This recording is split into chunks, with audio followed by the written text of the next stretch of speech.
زکوٰۃ 4 چیزوں پر فرض ہوتی ہے. یہ خوب اچھی طریقے سے سمجھ لیجیے کہ زکوٰۃ 4 چیزوں پر فرض ہوتی ہے. سب سے پہلے تو سونے کی بات کر لیں. تو اگر کسی کے پاس سونا ہے اور کیش اماؤنٹ نہیں ہے، 1 روپیہ بھی نہیں ہے، چاندی بھی نہیں ہے، مال تجارت بھی نہیں ہے، تو پھر سونے میں 7.5 تولے سونے کا نصاب لیا جائے گا.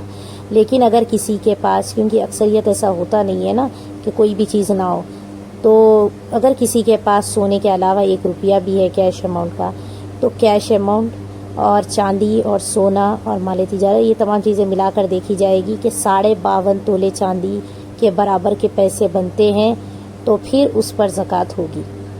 ٹھیک ہے. اگر تھوڑا سونا ہے، تھوڑی چاندی ہے، تو 2 ملا کر دیکھا جائے گا کہ 2 ملا کر جو ہے 52.5 تولے چاندی کا نصاب بنتا ہے. تو لہٰذا اگر وہ ویلیو ہوتی ہے تو پھر اس کے حساب سے زکوٰۃ نکالی جائے گی. ٹھیک ہے. تو پہلی چیز ہو گیا سونا، دوسرا ہے چاندی، تیسرا ہے کیش اماؤنٹ. کیش اماؤنٹ پر بھی زکوٰۃ ہوتی ہے. اور چوتھا ہے مال تجارت. مال تجارت اس مال کو کہا جاتا ہے جو بیچنے کے لیے خریدا گیا ہو.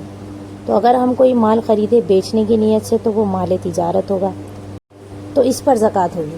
تو پھر سے ایک مرتبہ میں چیز دوہرا دوں، 4 چیزیں: کیش اماؤنٹ، سونا، چاندی اور مال تجارت. ان 4 چیزوں پر زکوٰۃ ہوتی ہے.